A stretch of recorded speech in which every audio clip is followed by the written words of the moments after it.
Sanjaya darah asli nasoma Gela raja warak pedang dewa Guruna abah raksa jaga Tembeang sora tanpa lupa.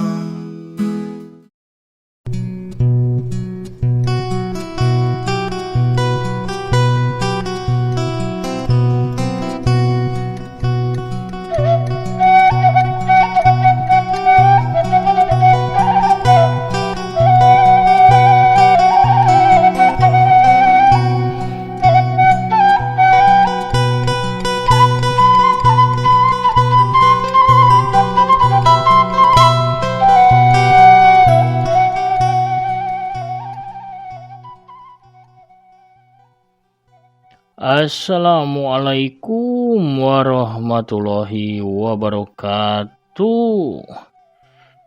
Sampurasun wadia balad tepas Sunda di mana bae ayana wilujeng wengi wilujeng batebang dangundenya sareng aki di acara dongeng Sunda ti kanaga tepas Sunda YouTube. Kumaha daramang sadayana alhamdulillah upami daramang manya mugi-mugi sadayana tetep dipaparinan kesehatan lahir cenah batinna jembar manahna gampil rezekina oge lancar segala rupi urusanana sarta tebih tina mara bahaya amin ya robbal alamin. Urang ngeureun deui pamirsa raskeun hanca nu katuna lalampahan Sanjaya Galunggung si Jawara Pedang Dewa dina lakon Ratu Canana Sutra bagian atanapi episode ka incak sabaraha aya 17 pamirsa. Kumaha ieu lajengan carios teh urang bandungan sasarengan sakedap deui sateu acan aki medar dongeng. Mangga ulah asa-asa anu nembean manco nembean ngandangkeun di subscribe heula nya di teke tombol loncengna supados aya notifikasi upami akin raskeun hanca dongeng. Hatur nuhun kasadayanan para subscribe, like, komen, ugi nge-share dongeng-dongeng aki boh ka grup WA, Instagram, Telegram, Facebook, X sareng sajabina deui. Sasarengan urang ngareuah-reuah seni dongeng Sunda pamirsa supados tetep aya, tetep rame, tetep nanjeur, tetep waluya di negeri nyalira. Waluya dongeng Sunda, waluya ki Sunda. Urang ngamparkeun deui samak kabuyutanana sanajan tos sararomeng nya sabaraha taun dicolikan we. Par samakna sor bajigur sareng kulub syukna mangga kaparayun sadayana prung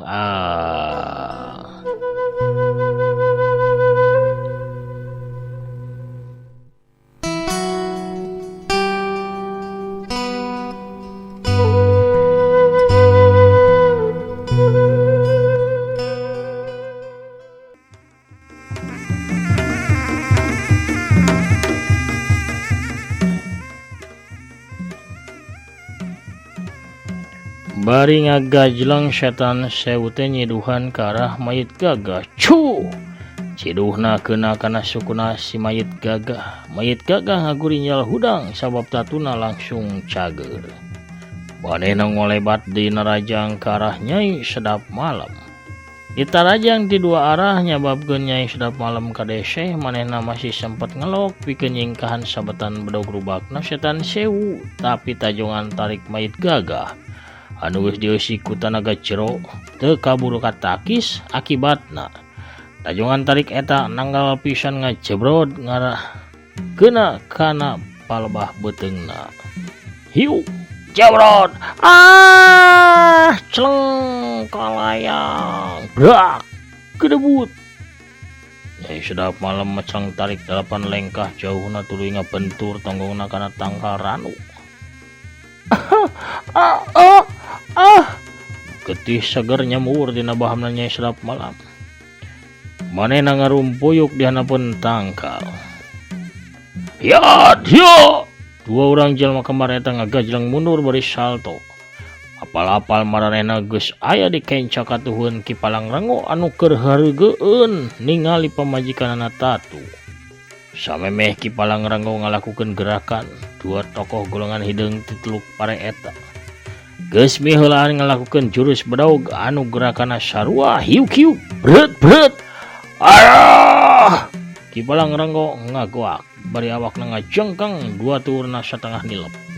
Panonna molotot bahamna salangap, cangkeng kenca katuhuna. Soeh tatu rubak kababad ku bedaug rubakna mayit Gagah jeung Setan Sewu. Getih ngucur tina tatuna anu lumayan jero. Cahaya, aduh. Ki Balang Renggo sadega pola hayang tetep nangtung sanajan dua sukuna karsa leuleus. Manehna muntang kana tongkatna anu ditunjelkeun kana taneuh. Renggo. Sora berat eta kaluar tina bahamna Nyai Sedap Malam. Manehna nempo salakina tatuparna sarta leutik kemungkinanna bisa salamat. Nyai Sedap Malam maksakeun hudang. Sarta ngagerakkeun leungeunna pikeun narajang lawan. Sabab Nyai Sedap Malam ngadenge suara Setan Sewu ngagero. Podaran bae euy si Renggo teh. Tapi nyatana Nyai Sedap Malam geus kalengitan sakabeh tanagana kulantaran tatuna parna. Manehna meh teu mampu pikeun ngangkat leungeunna sarta ngalakukeun tenggelan jarak jauh. Nyai Sedap Malam ukur bisa nyaksian salakina bobongkokan nahan kanyeri bari muntang kana tongkat. Sedangkeun mayit Gagah geus ngangkat bedaugna ka luhur kitu oge si Setan Sewu. Ya! Setan Sewu ngababadkeun bedaugna ka arah beuheung Ki Balang Renggo. Sedangkeun bedaug mayit Gagah diayunkeun ka arah tonggong. Tina kayan genting kitu. Wut blesat ngadadak.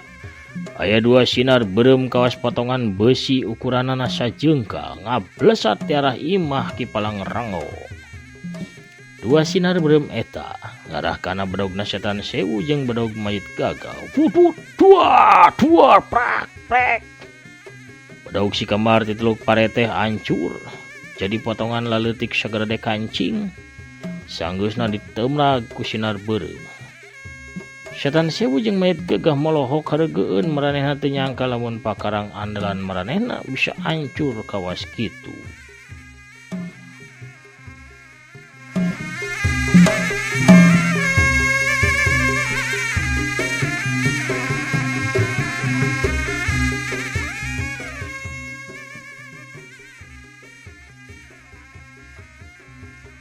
Mayit Gagah jeung Setan Sewu molotot neuteup ka arah imah bareng jeung eta.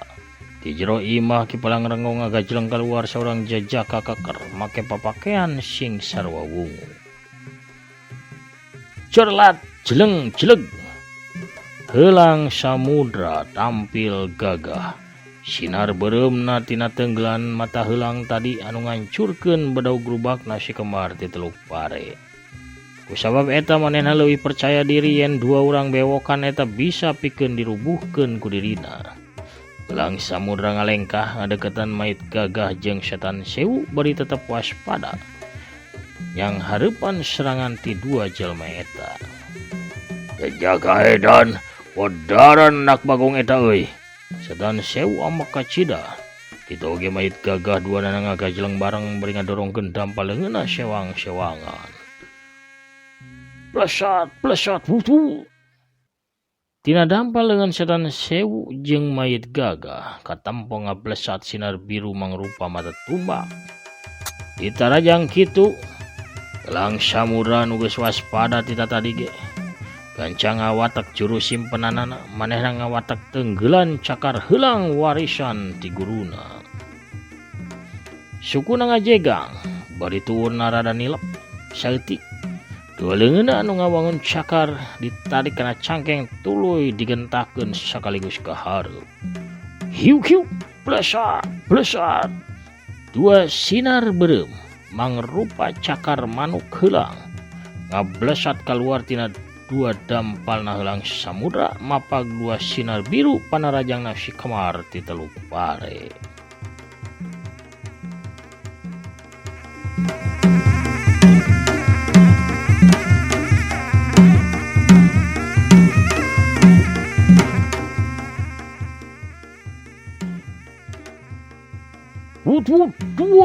Duar beledung taneuh bener muncrat mancawura kebul mulek taneuh karasa ngageter-tarik sawaktu dua kekuatan sinar sakti teh temragan di tengah jalan.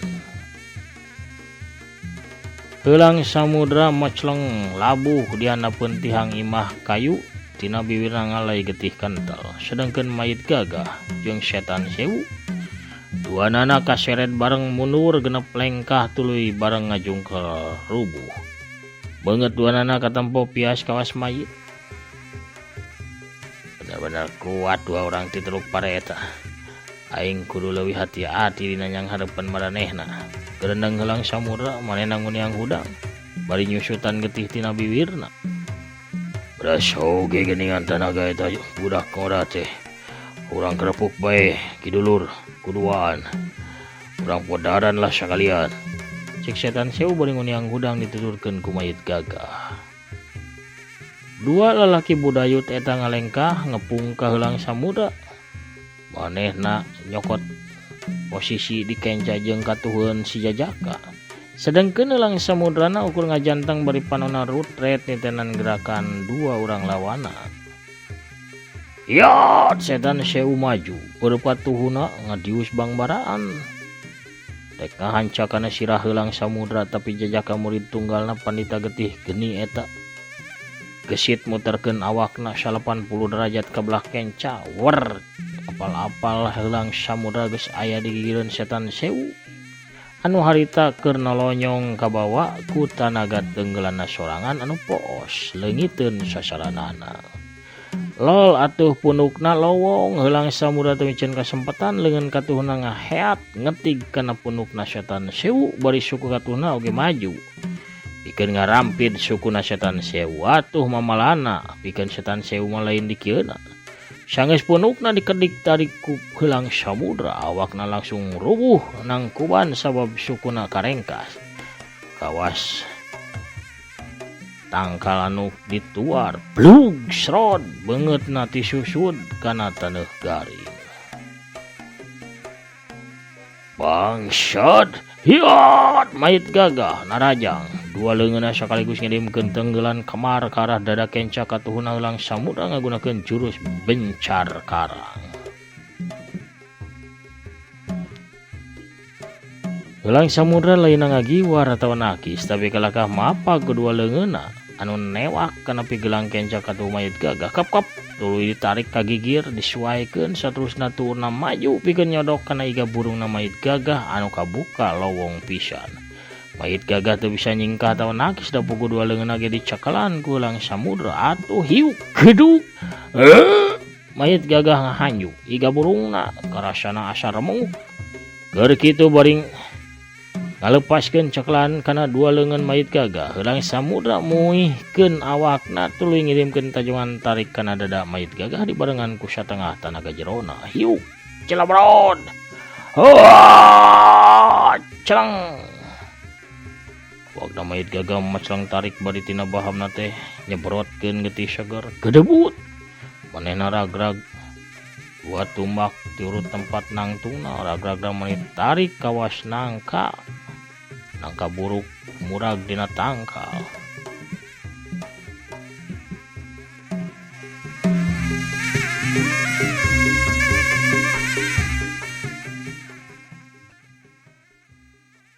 Sakedap pemirsa ngawagal heula ulah hilap ya dongeng dialpukahan ku afiliasi ti Shopee. Baraya sadaya kaum dangu dongeng Sunda anu mikamanggut kana dongeng sanjaya bilih anu resep atanapi sok balanjanya ngalangkungan Shopee. Tiasa balanjana ngalangkungan produk nu aya di dongeng Auki atanapi dina link nu aya dina deskripsi ya dongeng. Kantun klik we salah sawios produkna pamiarsanya bade novel Sunda atanapi iket. Saparantosna lebat ka Shopee mah bade balanja naon bae ge teu kedah meser iketna atanapi novel nanya. Bade meser langseng panci atanapi kurud kumis. Mangga tiasa bebas pemirsa sakohoyong adalah sa periogina pamiarsanya Balanjang langkungan dongeng aki sami sareng ngabantos kana kamajengan ieu dongeng. Hatur nuhun kana perhatosanana pamirsa, urang lajengkeun dongengna. Prung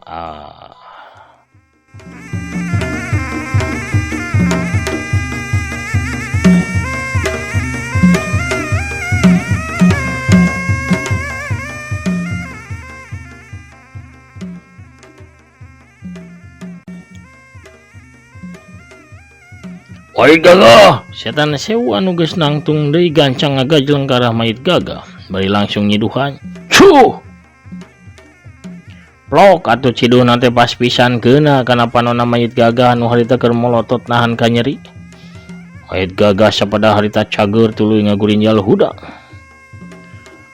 Ulah kan geus carita lamun cicidu teh tempo heula, nyiduhan mun teu kana beungeut maneh mah kana panon, nya bau nya perih deui. Geus ulah marukusu nu bae, nu penting mah nyawa salamat. Hayu urang gembur deui tah jajak edan teh bebarengan. Gunakeun euy ajian ombak teluk setan. Cek setan sewu bari langsung masang kuda-kuda anyar yang hareup ka arah heulang samudra. Mayit gagah teu nyarita deui, manehna ge nurutan masang kuda-kuda kawas setan sewu. Dua suku rada nilep ka hareup, dua leungeun meber bari diputer-puter di hareupeun dada. Bibirna katempo kunyam-kunyam, mepatkeun ajianana. Dua sadulur kembar ti teluk pare eta sigana baek keur ngawatek ajian pamungkasna. Nempo kitu, Helang samudra gancang nyiapkeun deui teunggelan cakar heulangna. Sukuna ngajegang rada hanap dua leungeun anu geus ngawangun cakar teh disimpen dina cangkeng.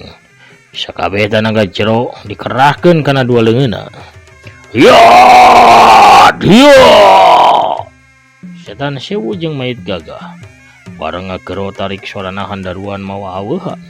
Masing-masing dua leungeunna anu geus meber diputar-putar teh didorongkeun ka arah heulang samudra. Sinar biru mangrupa kawas ombak pagulung-gulung ngagulidag tuluy narajang ka arah heulang samudra. Heulang samudra gancang dorongkeun dua leungeunna. Blesat, dua sinar beureum ngawangun cakar heulang ngablesat mapak datangna sinar biru kawas ombak. Wut des cegur duar paledu. Sinar biru jeung beureum bareng buyar muncrat paburisat ka mamana. Taneuh ingeung kakebul mulak tetangkalan loba nu peungas. Heulang samudra awakna mental tarik ka tukang tuluy neunggar kana tihang imah tepi ka tihang imah potong sakaligus. Brak kubrak. Aduh. Sakujur awakna sapasiksak, geuting ucur tina irung jeung bahamna sakadapan. Manehna ukur ngajapapang nang karak pengkang. Sedengkeun mayit gagah jeung setan sewu kadorong mundur opat lengkah tuluy labuh diuk. Manehna teu tatuparna sabab teu lila ge manehna bisa harudang deui. Nampo dua lawanna geus hudang ti heula. Heulang samudra maksakeun nguniang hudang. Mayit gagah jeung setan sewu geus masang kuda-kuda deui. Kawasna mah maranehna terek narajang deui ngagunakeun jurus ombak teluk setana. Heulang samudra ukur bisa ngawatek teunggelan cakar heulang sabab eta teunggelan anu kawilang paling diandalkeun ku manehna. Teunggelan cakar heulang teh sabenerna mah teunggelan anu lumayan ampuh jeung mati. Batu karang nu pangteasna ge bisa remuk hancur paburisat ku eta teunggelan. Ngan bae si kembar di teluk pare teh narajangna babarengan ngahijikeun kakuatanana. Lamun seug cenah saurang-saurang, ajian ombak teluk setan teh pinasti bakal bisa diungkulan ku teunggelan cakar heulangna heulang samudra.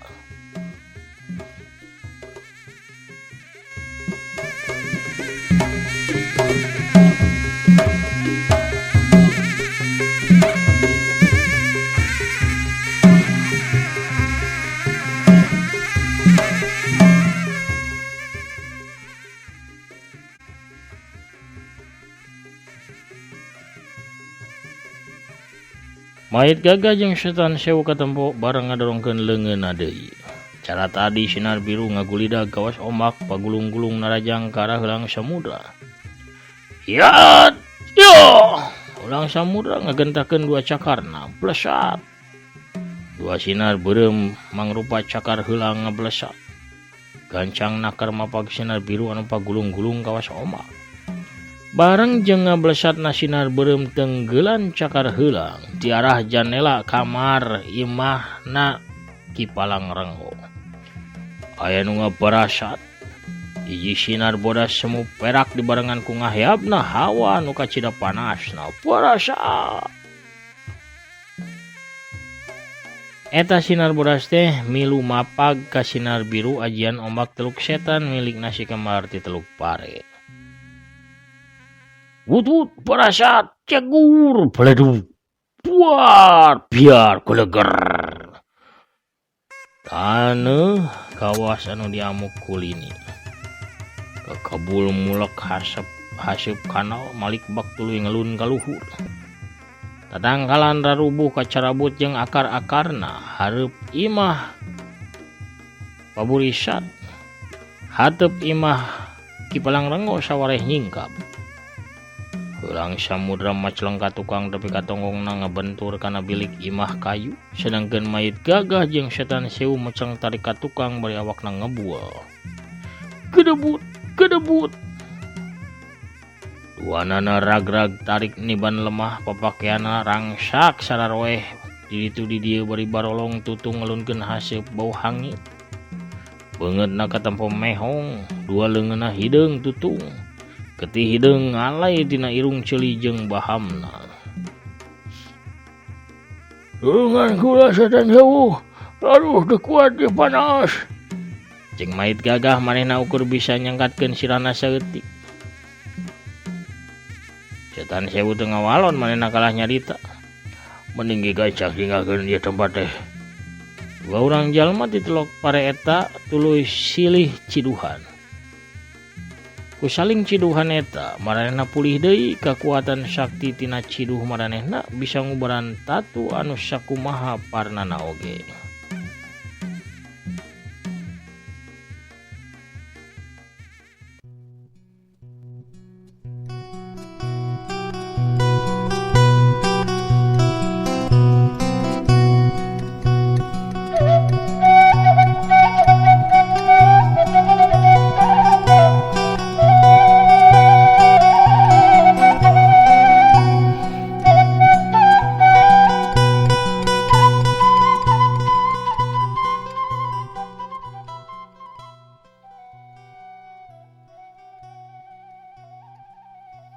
Setan Sewu ngarasa ayeuna maranehna nyanghareupan lawan anu bahaya.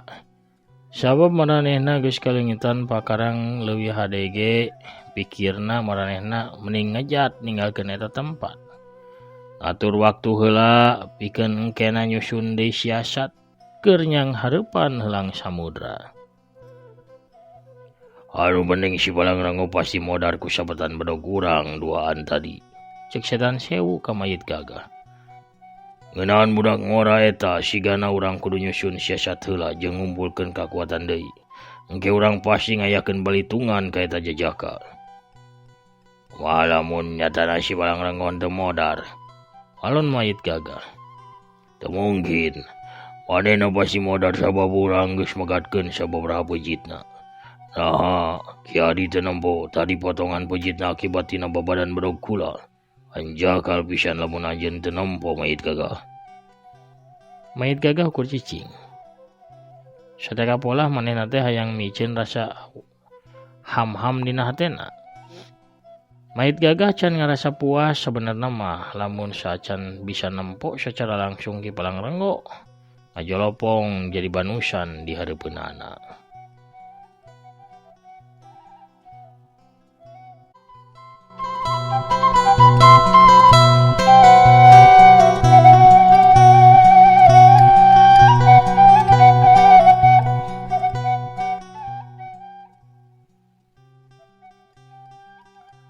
Geus ulah loba teuing pikiran mayit Gagah, urang kudu gancang ini di dieu.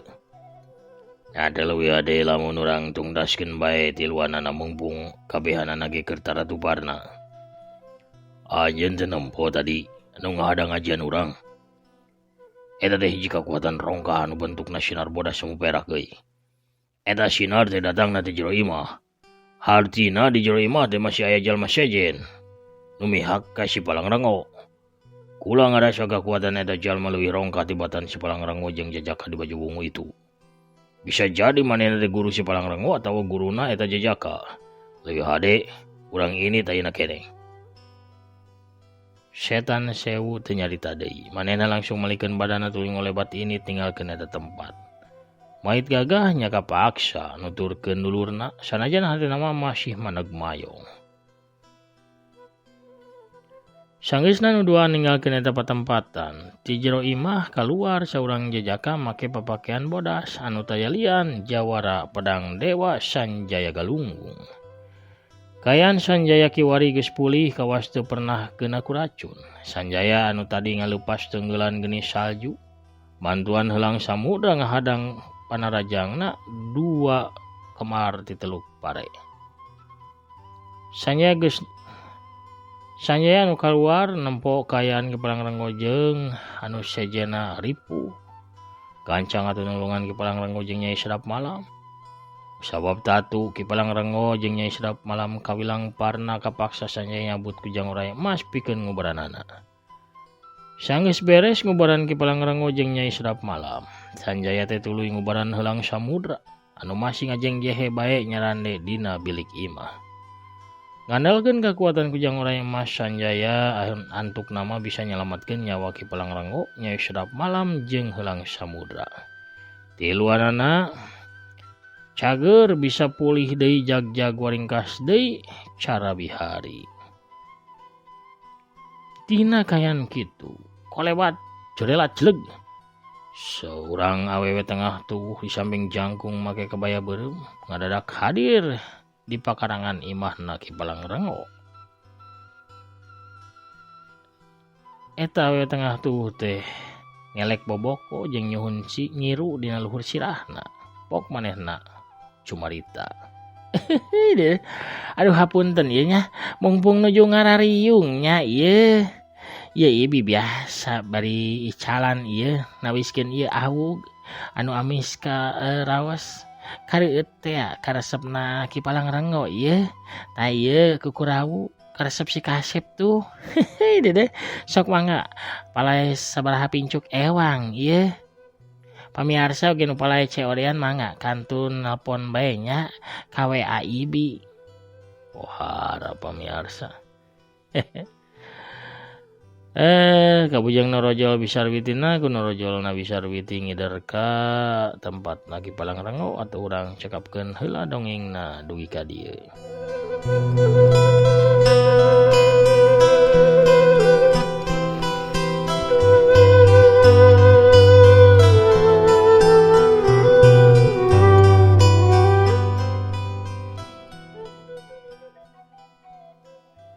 Pamiarsa sadayana di mana bae ayana lelampahan Sanjaya Galunggung si Jawara Pedang Dewa dina lalakon Ratu Candana Sutra bagian nu ka-17 cak urang tenden heula dihandeuleum sieum geusan sampeureun urang tuna dihanjuang siang geusan halaeun urang sampeur deui engke di bagian anu salajengna. Para wargi sadaya Padia balad tepas Sunda para manco warsalam dunya di mana bae ayana hatur nuhun. Parantos satya manco, satya ngantosan, oge satya ngadangukeun nya kana pedaran-pedaran dongeng aki. Boh kitu deui satya tetep ngarojong kana seni dongeng Sunda. Hatur nuhun pisan. Mugi-mugi wae sasarengan urang sadaya dina ieu kandaga. Tiasa janten pangrah-rah anggoning urang sadaya ngamumule seni Sunda utamina seni dongeng Sunda supados tetep aya tetep rame tetep nanja tetep waluya di negeri nyalira. Waluya dongeng Sunda, waluya Ki Sunda. Pamiarsa sakitu lanu kapihatur hakina amit mungkur heula. Assalamualaikum warahmatullahi wabarakatuh. Permios cagah Hanca.